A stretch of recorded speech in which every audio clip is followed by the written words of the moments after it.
Hello, guys. Welcome back to the ThinkerNick podcast. I'm your host, Nick Daniels, and I'm once again joined by Nicola. How are we doing? Fantastic. Thanks, Nick. Awesome. Where are you at the moment, Nicola? This weekend, I'm in Stellenbosch in the Western Cape, attending a wedding on a wine farm. Awesome. Yeah, That sounds fantastic. amazing. I'm in the same room that I'm always in, and you always seem to be traveling whenever we're doing podcasts. It's great. Living the life on the road. Yeah. Alrighty. So today's episode, we are going to talk about the things that we wish we knew when we were 20. And Okay. for me, it's not so much the things that people told me, but it's more about the things that I wish that I did. So Okay. the first thing we're gonna dive into is basically school education and how that system works. So I was fortunate enough to go to a very nice private school in South Africa, and I believe that kind of sheltered me quite a bit from what the real world is actually like. It wasn't an actual representation of the real world.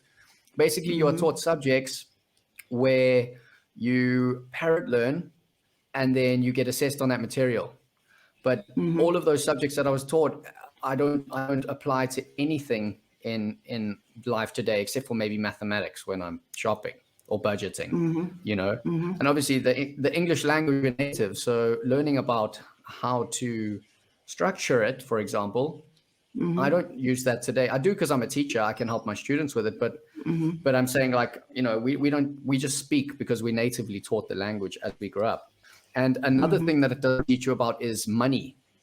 How to use money and that. So I feel like the school system is a little bit flawed in that way. But I do believe as you start to get older and you hit university, that's when the real life lessons begin. And obviously you're starting to pursue what you want to, what career you want to go into. So that's beneficial. But simple things like learning how to cook, learning how to budget, these are simple life skills that you will take with you for the rest of your life. So I think the school system is not so good in preparing you for the real world. Nicola, what are your thoughts on that?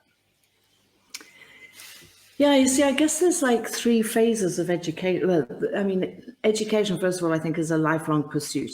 I don't think we ever stop learning. And some people have a bigger propensity to learn than others as adults, but the lessons never stop. But if you think of education, it's really got three phases. You've got I'm sure a teacher will argue with this, but you've got very early learning, which is sort of preschool. But then if you go into sort of the system of education, you've got primary school, high school, and then you've got some sort of higher education, which would be around university, technicons, colleges, etc. Sort of areas of expertise or interest. So I've always been really interested in the education piece that we would call primary school. Because if you think of who comes to a primary school, it's a little one. And so in the UK, when I was a child, you could start primary school at 3 years of age. So that's the age that I started school. In other countries, it's sometimes 5.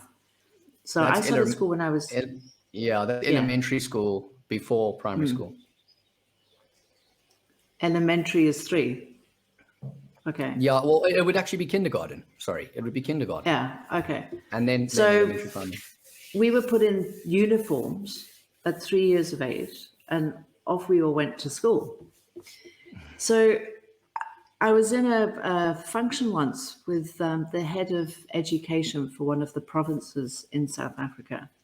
And we were having a conversation about literacy and the importance of literacy when you're young. So literacy would be considered reading, writing, and I would say arithmetic. And now they talk about STEM subjects, which is more, it's not only in high school, but more towards high school. But if you take the fundamentals, can you read? Can you write? And can you, as you said, do maths, do arithmetic? And something she taught me is she said, if you can get those 3 pillars ticked in primary school, or probably before the age of about 11, you can probably learn anything at any stage in your life. So I think the role of primary school is critical in preparing young minds to be able to learn. So if you can put a sort of parentheses or a bracket around that, and then you go to high school, you'll remember a lot of what you're probably referencing is the things that high school didn't teach you, not the things that primary school didn't teach you. Exactly. You're right. So you were fortunate to have a fantastic foundation. And now you have, as a young person, a mind of your own. And now you're being almost told what to think in a strange kind of way. So now you've got this opportunity to think, you've got these basic layers in place, this nice foundation. And now you're being asked to read about history, but you're not interested in the king. Or you're being asked to study religious studies, but you're more interested in Buddhism. Or you've got to remember a poem, but you're more interested in climbing the mountain. Yeah. So then I've tried to think about education. I was personally very challenged by the system because it felt like I kept feeling constrained. But when you think about the system, it's much easier to judge the system than it is to change the system. Yeah, for sure. So in many ways, what the world has tried to do is introduce parallel systems where if you left one country and you went to another country, the education is quite similar. There'll be variations on a theme, but it's actually quite similar. Which means you're now a transportable adult. You can go and work in other countries. If you imagine that every single education system was different, which to some extent they are, but let's imagine they were radically different. You know, in America, you only learned to climb trees, and in Switzerland, you only learned to ski and run a ski resort, and in China, you only learned how to run a factory. Imagine if that was going on at high school. You'd end up moving around the world and you find it incredibly difficult to relate. So I get you completely, but there's also perhaps other things at play. Yeah, for sure. And being a teacher myself, there is, for example, the IB system. In South Africa, we use the IEB system, which is actually recognized over here at international schools. But there's an IB system, it's one of the systems. It's not the system, but one of the graduation systems that is used, across the board throughout the school. Yeah. So the second thing, which I wish I had done, 8 years ago and started to do 8 years ago, which I actually think I've done quite a few, is, talk about risks, but basically just not being scared to fail. I think if I was not scared to fail at the age of 20, 21, 22, and took more risks, I think I would be much better off now. I have taken some risks, definitely some financial ones, and I haven't come off the best from those. But I feel like a lot of people are too scared to take risks. And I feel like the presence of social media does not help that either. Because what happens is people are under so much pressure to do well, or even maybe pressure from their parents just to just fit into a certain category or go a certain career path, or keep it safe, play the safe way, rather than just actually expressing and doing whatever they want to do. Fortunately for me, I got no pressure from my parents. They said, you do whatever you want to do.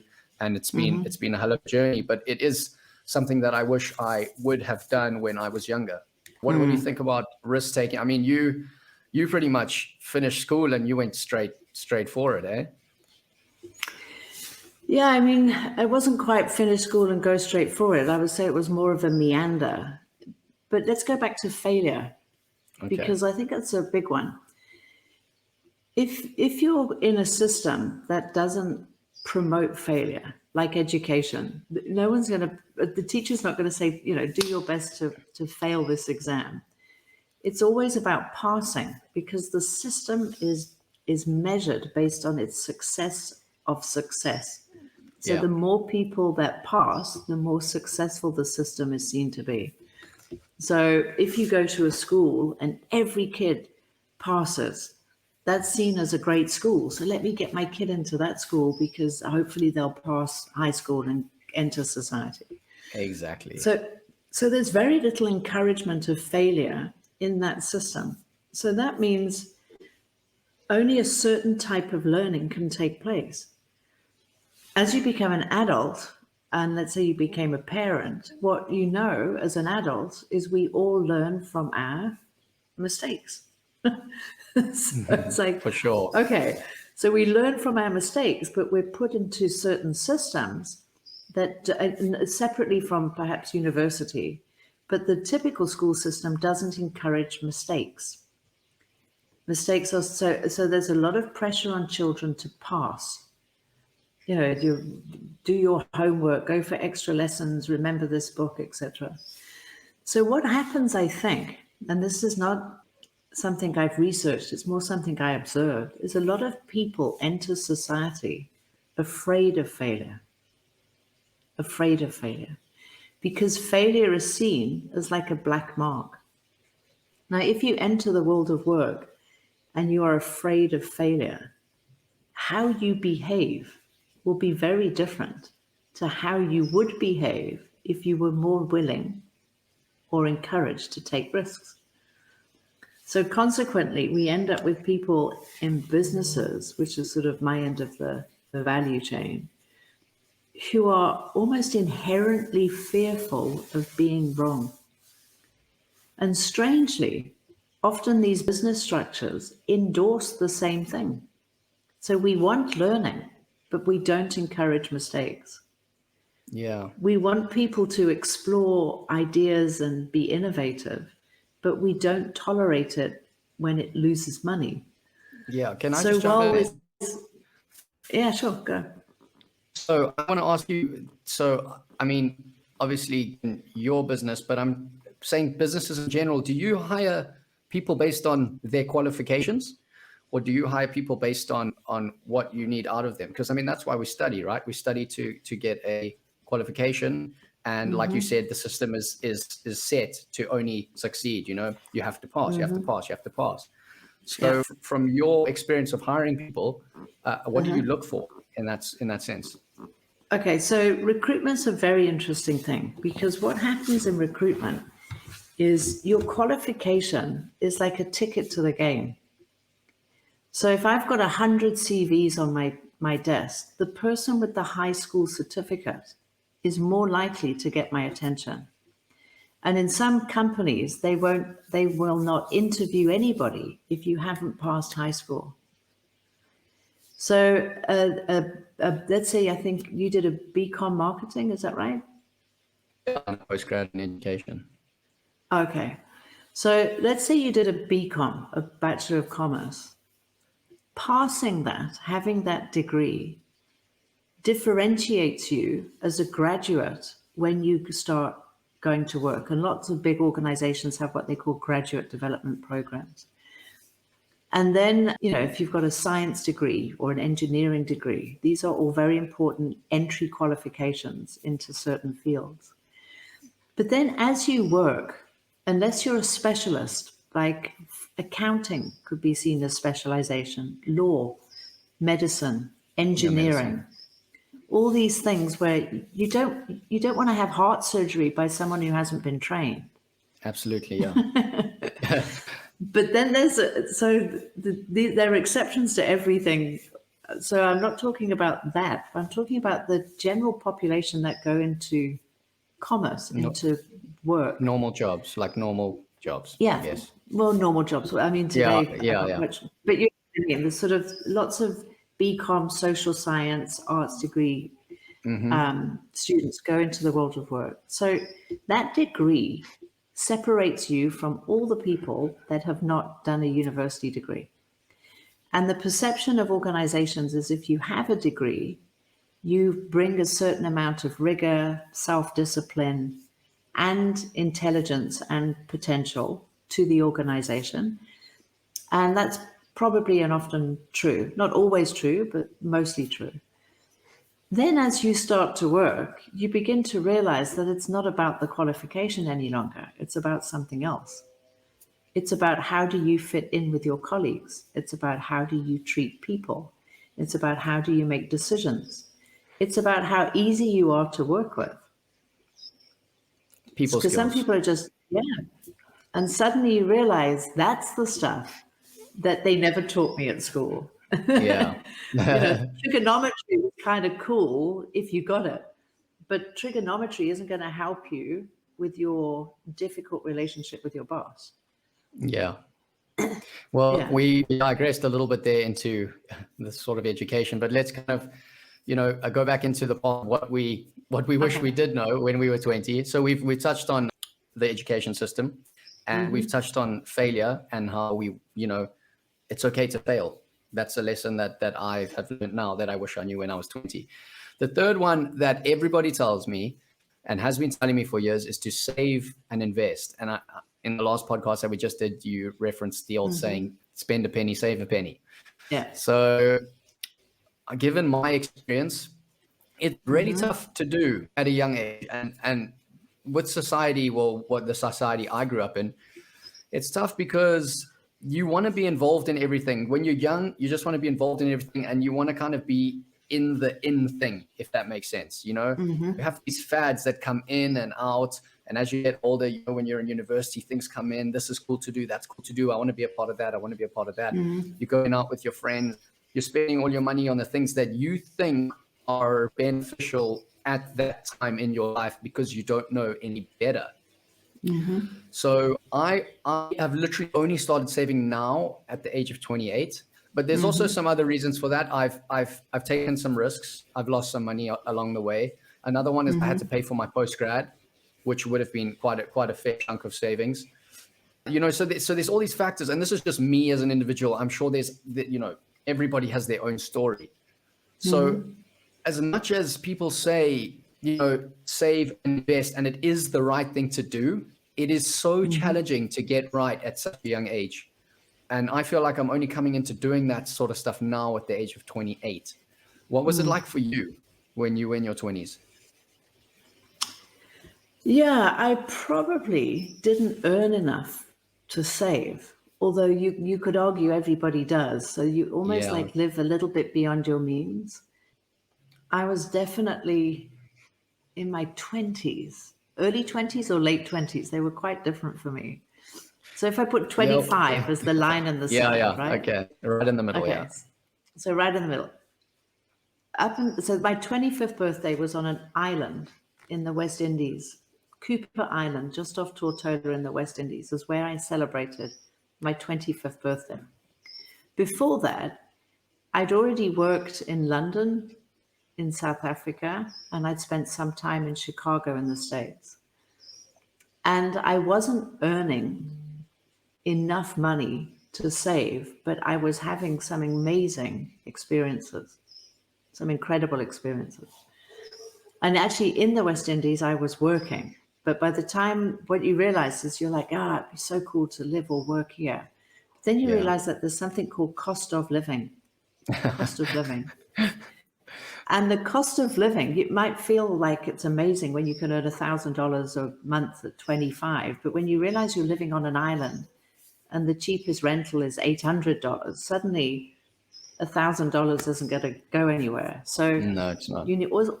I think it is about the money we earn, but it's also about the cost of living and how we choose to live. And I think when we're young, it's almost like you want to be in when you need to be out. And when you're old, you want to be out when you need to be in. Exactly. So you want to be in with the crowd. It's very much about building relationships. There's a lot of what we would call peer pressure.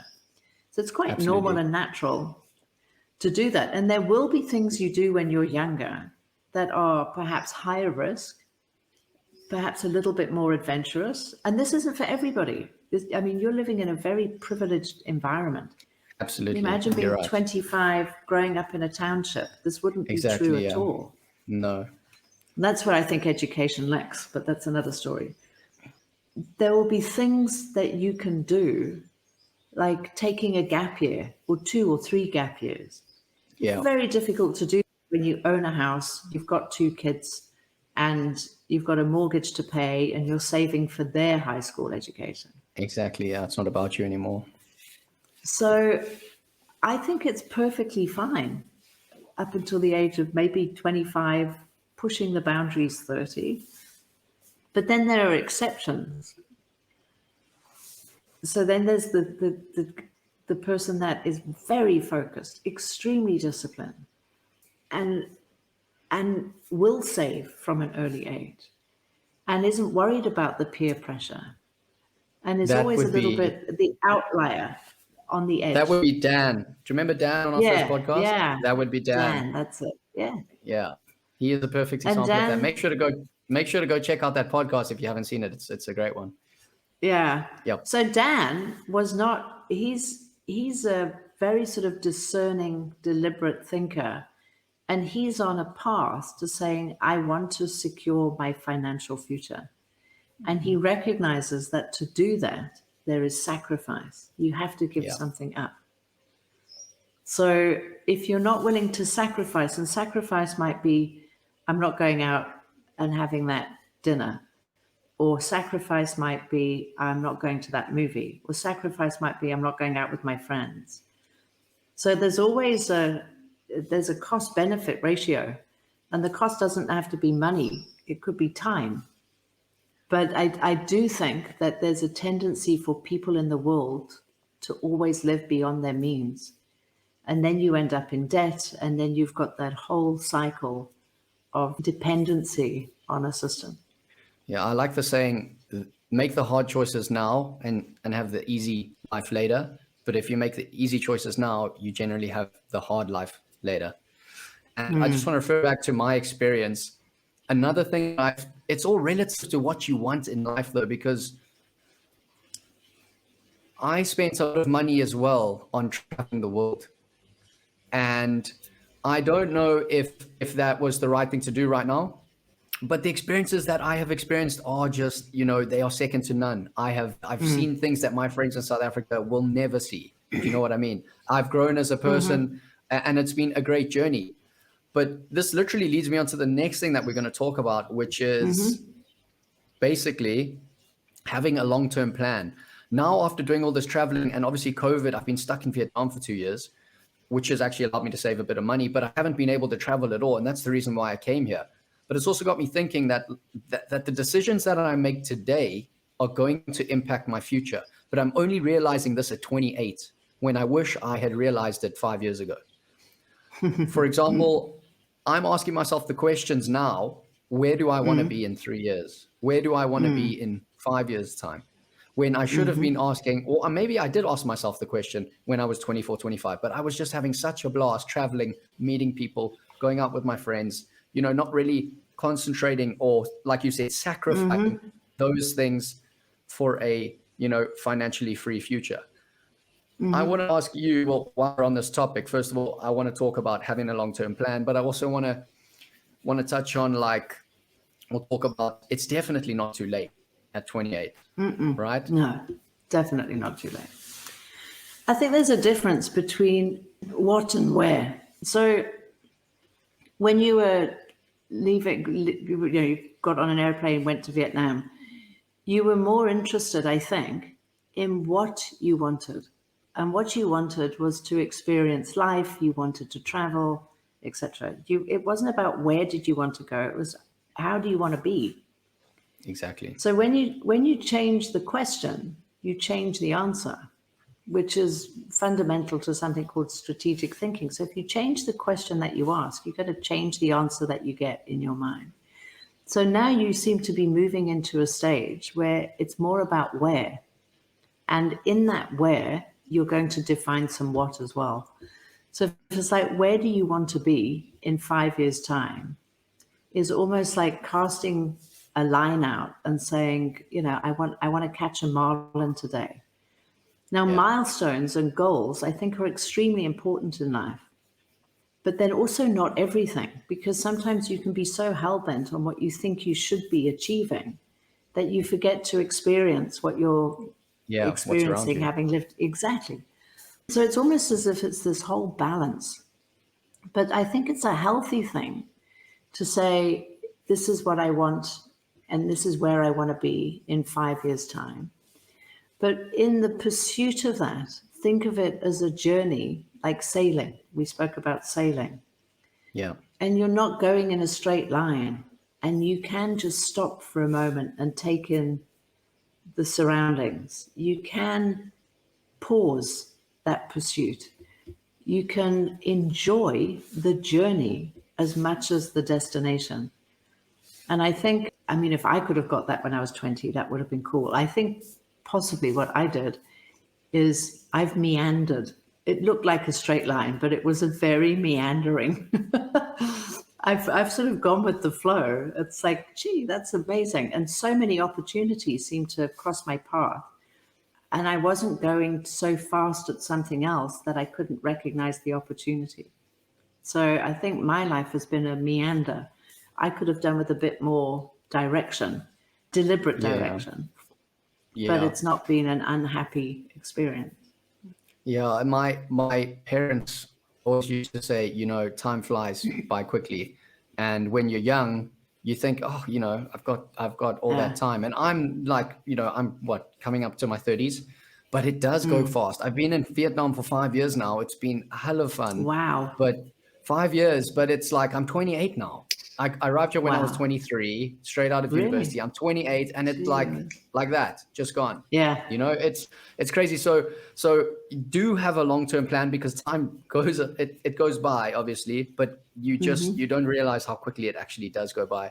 And then also, like I just asked you, is it too late at 28, you know? There's another message I want to just pass down and say, don't stress if you're not a massive success in your 20s. You know, a lot of people only become successful after they turn 30, in their 30s, and then, you know, later in life. Yeah. And then the last question, which I want to ask you, Nicola, is are your 20s actually the best years of your life? I think your 30s are. Really? Why is that? Yeah. I would imagine most people would reflect on that, and they would think of a combination of experiences and relationships. When you're 20, you're still quite self-conscious. Absolutely. And when you walk into a room, you're still perceived as quite young. You know, in your 30s, you've now got some life experience under your belt. You're probably more credible. I'm not saying it's an age thing, but you're possibly more credible. You're young enough to be ambitious and mature enough to contribute. And so for me, my 30s was a great sort of exploration.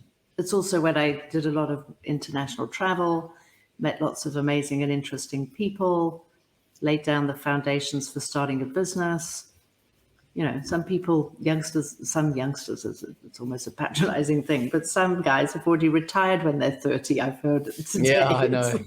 What?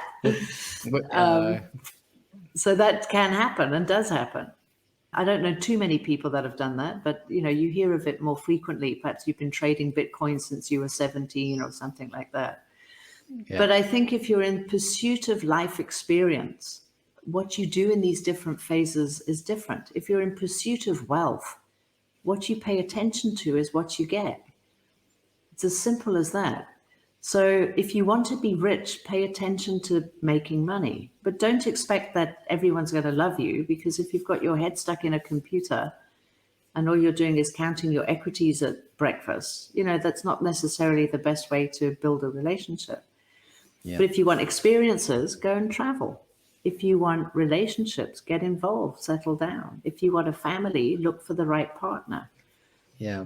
And success is all relative. It's all relative to you as the individual. So at the end of the day, you kind of need to do what you want to do. But it would be nice to be financially free, you know, further down the line when life does get harder, you get older. So yeah, I mean, a long-term plan is definitely something that you should focus on when you're 20. I know it's hard. I know it's tough because I'm still in my 20s and I'm only starting to do it now. But definitely think about, you know, where you want to be in 3 years, for example. Ask yourself the question today, where do I want to be tomorrow? Especially like the influence of going out with your friends and stuff. Ask yourself that question. Where do I want to be tomorrow? Because often that'll help you to, you know, make the right decision or that sacrifice. that you were talking about earlier. So I'm just going to end off by reading a quote from a guy I actually found on YouTube called Truthless. And it's, if you focus on what you lack, you lose what you have. But if you focus on what you have, you gain what you lack. And what he means by that is basically, if you focus on things you don't have and you lose something that you have now, it's going to be considered a loss. If you are grateful and you focus on what you do have, anything you gain in life, you're gaining what you lack. And another thing that my mother always says to me is that you are right where you are meant to be. So if you are stressed about being 23 and not having 1 million Facebook or YouTube followers or $500,000 in the bank, you are right where you're meant to be. So I wouldn't worry too much. So those are our four real messages. Is school isn't the answer. It doesn't prepare you for life. You don't be scared to fail. Save and invest. I know it's tough, but do it and have a long-term plan. So Nicola, thank you very much for coming on to the show again today. Awesome. Pleasure. And have a fantastic day. Thank you, guys. We will see you again next week. Thanks, Nick. Bye-bye. Cheers. Bye. Bye. Bye. For more news and content about ThinkerNick, go to www.thinkernick.com or visit our Facebook or Instagram pages @ThinkerNick.